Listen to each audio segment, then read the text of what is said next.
Together, growing in faith, changing communities. Dear friends, I'd like to welcome you to our series, The Women in the Bible, the Women of the Scriptures, as we are going through these wonderful, interesting, inspiring women in the Scriptures.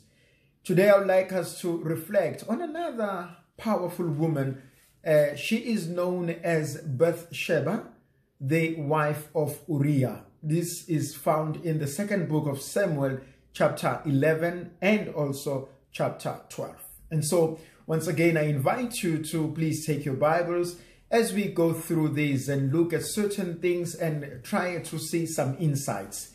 As I've always said, and I continue to say it today, what I do here is a reflection, and I'm asking you to please also read and give us your own reflection, your own insight into the text. And it is always wonderful to find your comments and to find your insight into the text, because it widens my understanding and hopefully it widens everybody else's understanding.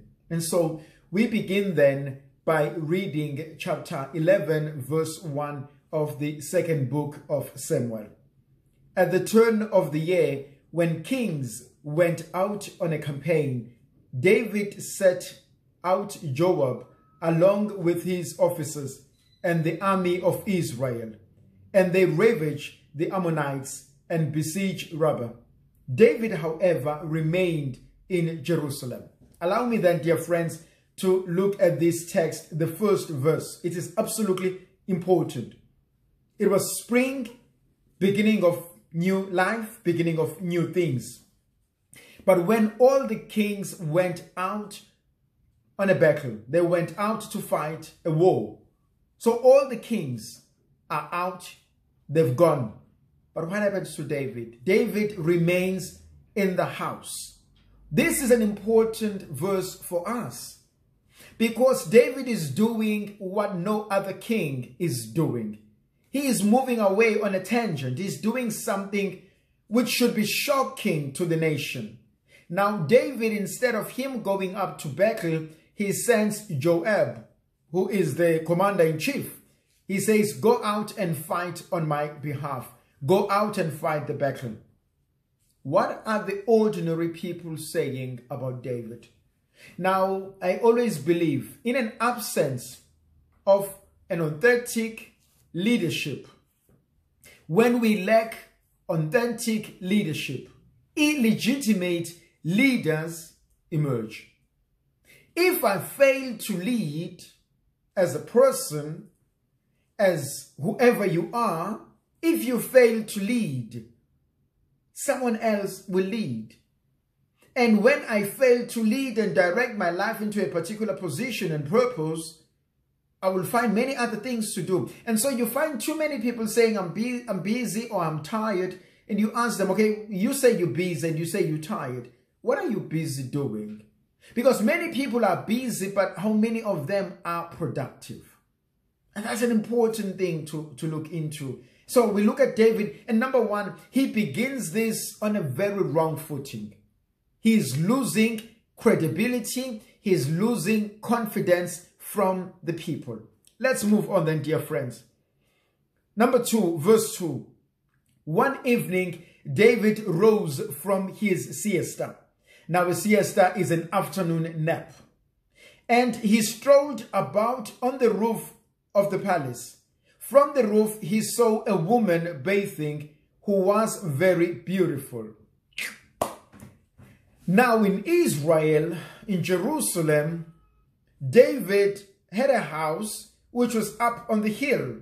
So his house was higher than the rest of everybody else. And that makes sense because he is the king. And he must have an advantage point where he's able to see things far more clearer and probably be the first one who sees things before his subjects see them. That's number one. So the geographical, physical aspect of David's house being higher up there makes sense. But allow me to give another interpretation to this verse. Morally, he also has to be of higher standing. He is the leader after all. People expect him to behave in a different way. People expect him to uphold morals. People expect him to come to him because he needs to be a compass, a spiritual compass, someone that you go to if you're confused, someone that you go to if you're looking for direction. And that's who David is supposed to be. That's who we are supposed to be to our children. This is who we are supposed to be to the people whom we lead in our own lives. And so David is supposed to have a good moral standing. He is the leader of the community. But what happens? As he gets up from the siesta, he notices a beautiful woman taking a bath. Now, many people will argue and say, but why will this woman be taking a bath in her roof, on her roof rather? Well, that was the safest place probably. And she probably didn't think that anyone else will see.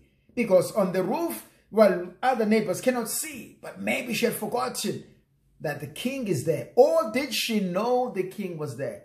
Go back. David was supposed to be away. So there was not supposed to be any David in the palace.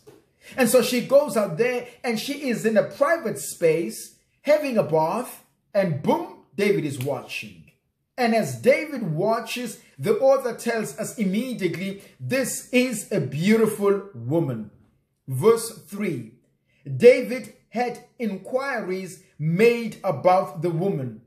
And David was told, she is Bathsheba, the daughter of Eliam, the wife of Uriah, who is the arm-bearer of Joab. Now, this verse 3, if you were to go to your Hebrew text, there is a nuance there. The nuance there is David asks the question, unlike in English. In English, we are told, he was told this is Bathsheba. But if you go to Hebrew, in Hebrew, there is that nuance.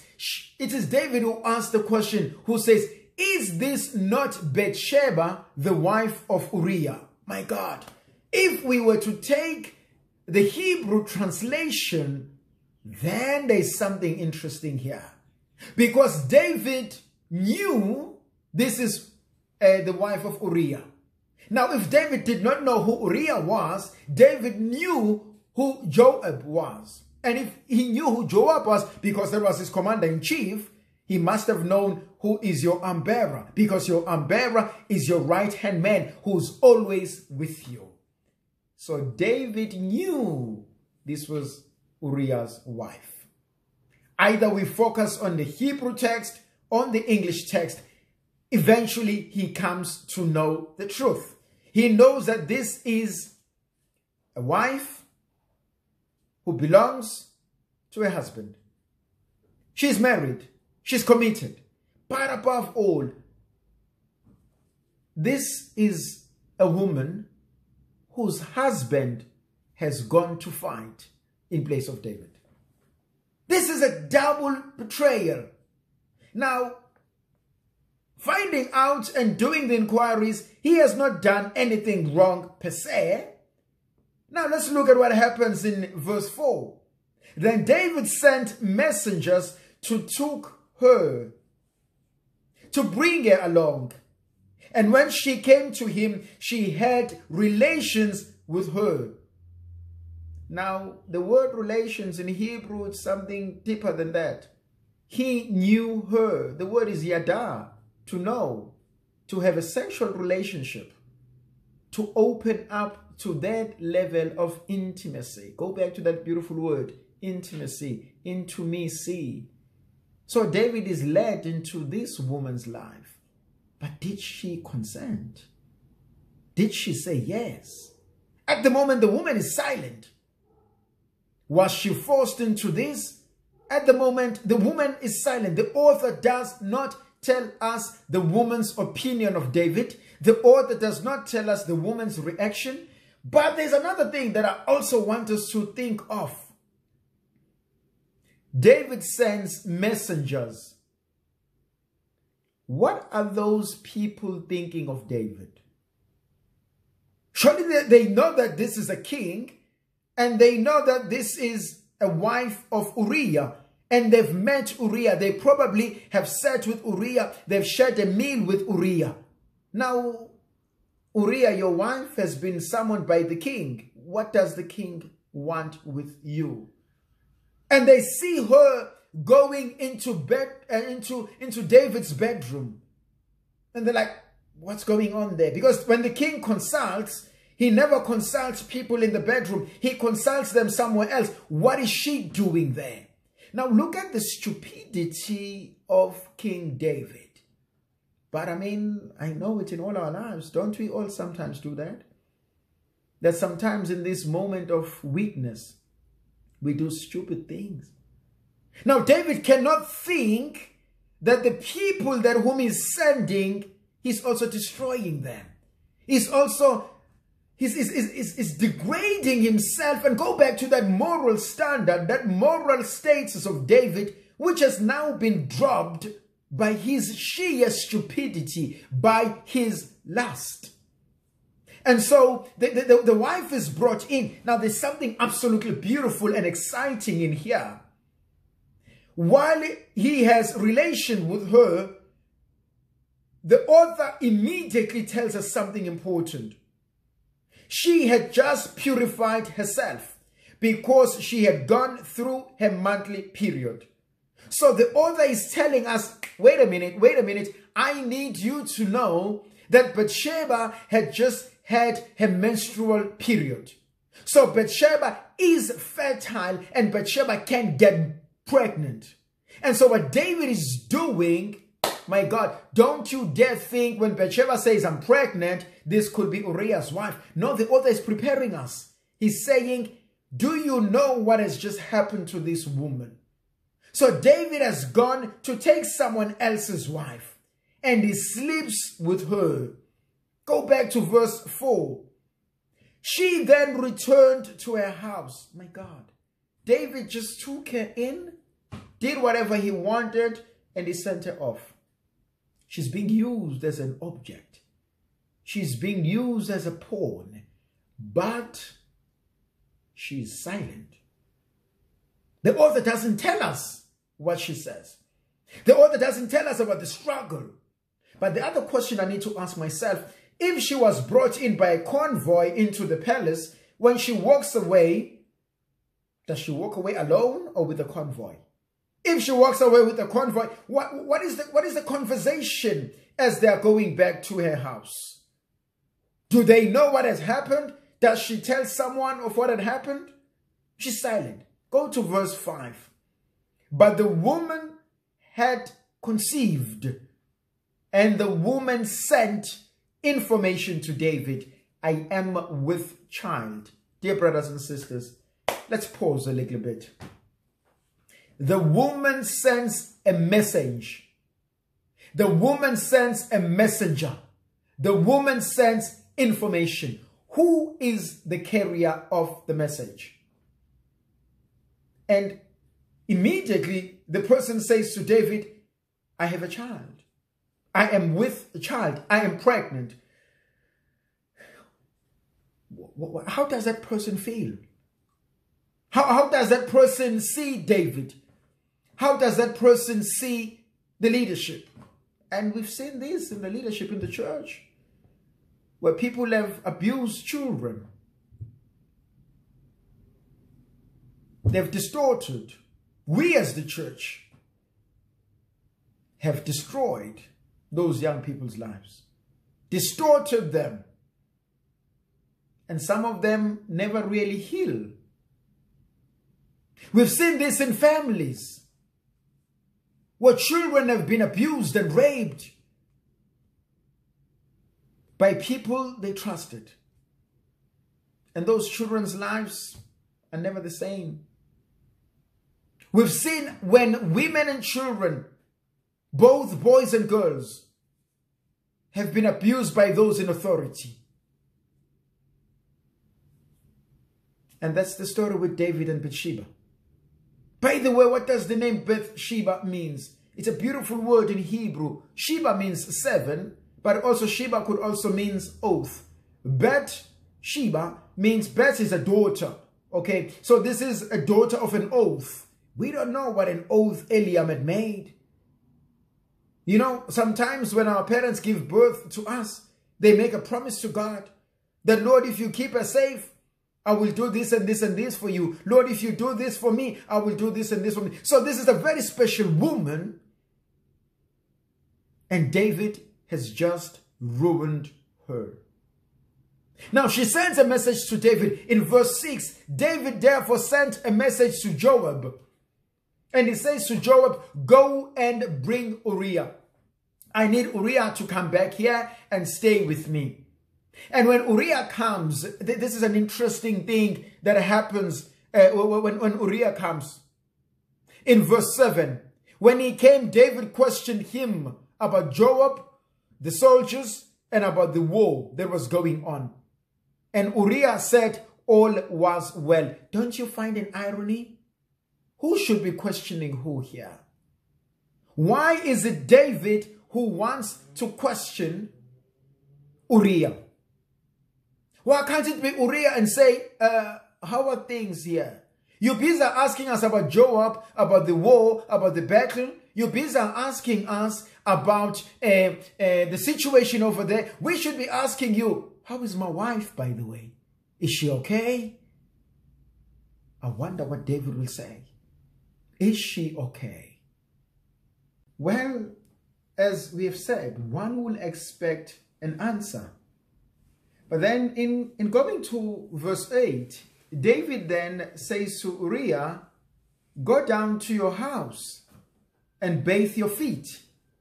Uriah left the palace, and a portion was sent out after him from the king's table. But Uriah slept at the entrance of the royal palace with the other officers of his lord, and did not go down to his own house. Now, there's something which is important, and I want us to look at two things. The first one is David asking Uriah all these questions that he's asking him. And how we also had asked, shouldn't it be other way around, who's Uriah who's asking David all these questions.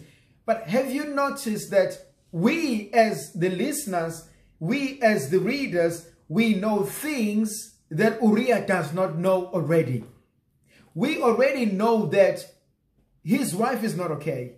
We already know that David is not okay. But we also know David did not just bring Uriah into the palace in order to ask Uriah, tell me and give me the report about the battle. No, that wasn't the intention of David. And so verse 8 becomes interesting because it leads us into the mind of David, and it gives us the real reason why David invited Uriah to come back. And he says to him, this is cunning, this is dangerous. David says to Uriah, why don't you go down to your house and bathe your feet? Now this is euphemism.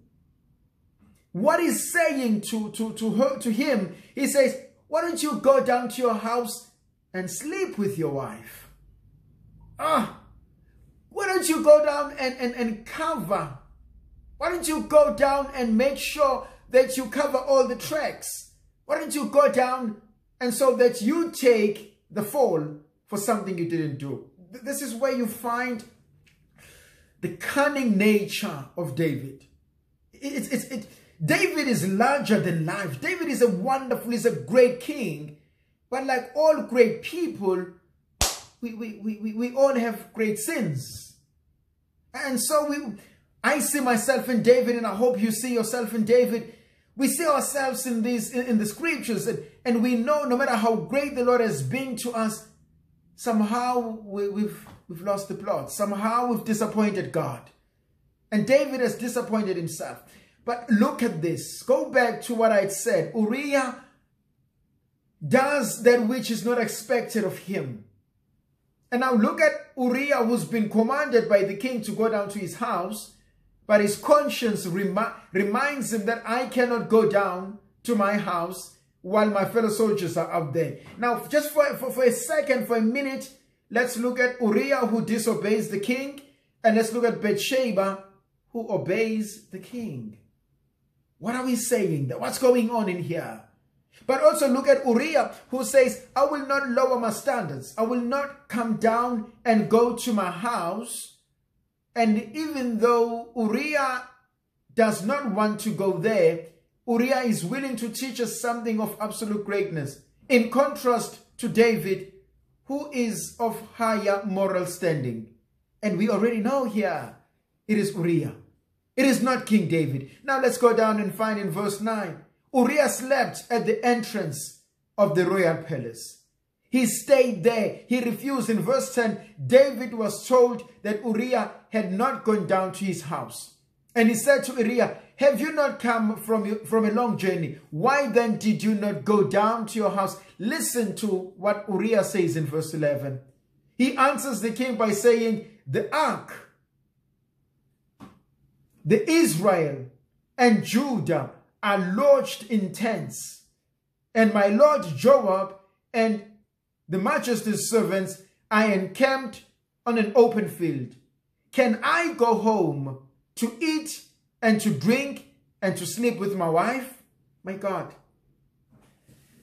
Listen to this.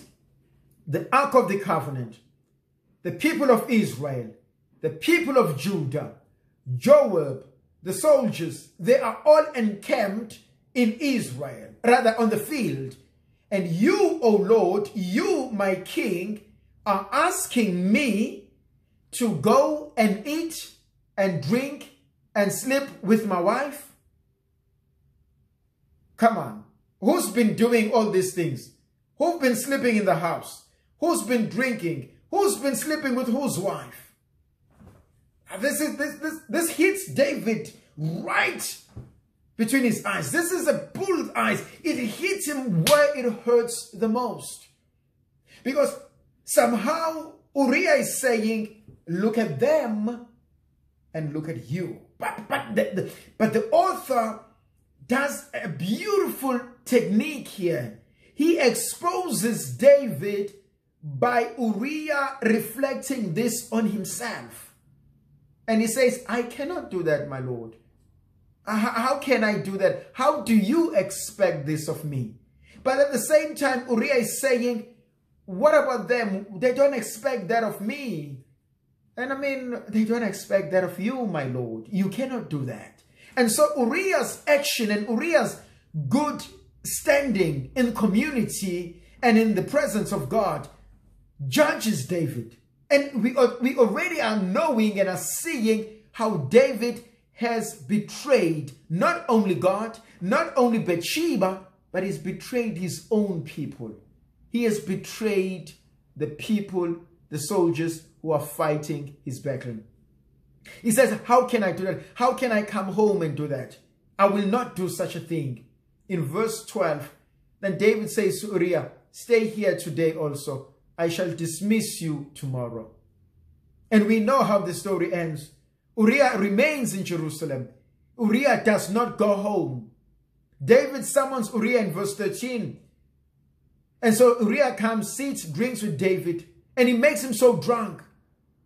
And he hopes that he will go down, but Uriah refuses to go there. The next morning, David is told, and Uriah says, I'm going to write a letter.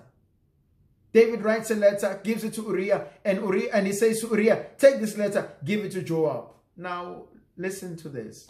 David has slept with a married woman. David has called Uriah in order to cover up. Uriah has proved that he is an honest man. David wants Uriah to be killed.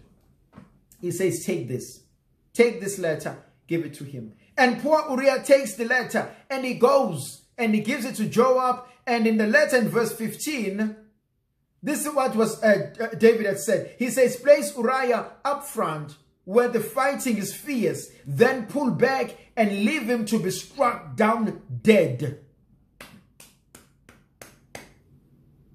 How does Joab react to the letter? How does he feel? That you, O Lord, are asking me to put my arm bearer at risk. The man I trust with my life. The man who has dedicated his life in protecting me. You asking me to leave him hanging? You asking me to kill him? Well, we know that Uriah is killed. We know that he's killed. Joab does exactly what the Lord David has asked him. Just a teaser, an appetite. We will do a narrative of David later on.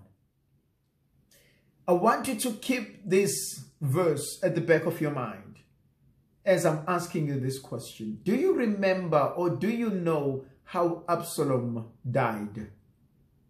David had given instructions that no one must kill Absalom. Just as a teaser, go and find out who kills Absalom. And go back to this verse. You will understand why Absalom was killed. Let's come back to this text. We know that he's killed. Uriah is killed. He dies. Then Joab sent David a report in verse 18. And he says, go and give the details of the battle to the king. What the king had asked for earlier on was not necessary because there was nothing to report. But now Joab says, go to the king, give him details. Tell him of what had happened. And this is important in verse 8, in verse 20. The king may become angry, say to you, why did you go near the city and fight? Did you not know that they will kill you, that they will shoot you? Uriah is dead. And Joab knows this is important. So Joab says to the reporter in verse 21, then you in turn shall say to the king, your servant Uriah is also dead. And does he do that? The messenger goes to David. And David, as he gets angry, the moment he hears that Uriah is killed, he's no longer angry. Go and tell, in verse 25, go and tell Joab that he mustn't worry, for the sword devours now here and now there. Strengthen your attack on the city. Don't worry about that. In verse 26, when the wife of Uriah heard of what had happened to her husband, she mourned for her lord. But once the mourning was over, David went for her and brought her into the house. She became his wife and bore him a son. But the Lord was displeased with what David had done. Uriah is dead. She stays and she grieves for her husband. Is she grieving that her husband has died? Or is she grieving that her husband died without knowing the truth? Have you ever reached a stage in your life where you struggle with certain things in your life and you wish that you could talk to someone? And sometimes you find that it's a bit too late because someone is dead. So you live with regrets. We live with secrets. And some people take those things to the grave. Bathsheba's life was destroyed. Yes, she becomes the wife to David. She gives birth to a son. But how did she end up there? It was by crook. And we know in chapter 12 that Nathan comes because the Lord is not impressed. Did David murder Bathsheba because David had fallen in love with Bathsheba? Or did David marry Bathsheba because David was feeling sorry for Bathsheba? How does she deal with this? May Almighty God be with you. May He protect you. May He bless you and guide you. The Father, the Son, and the Holy Spirit. Amen. Thank you for being with us, and I wish you God's blessing. Thank you.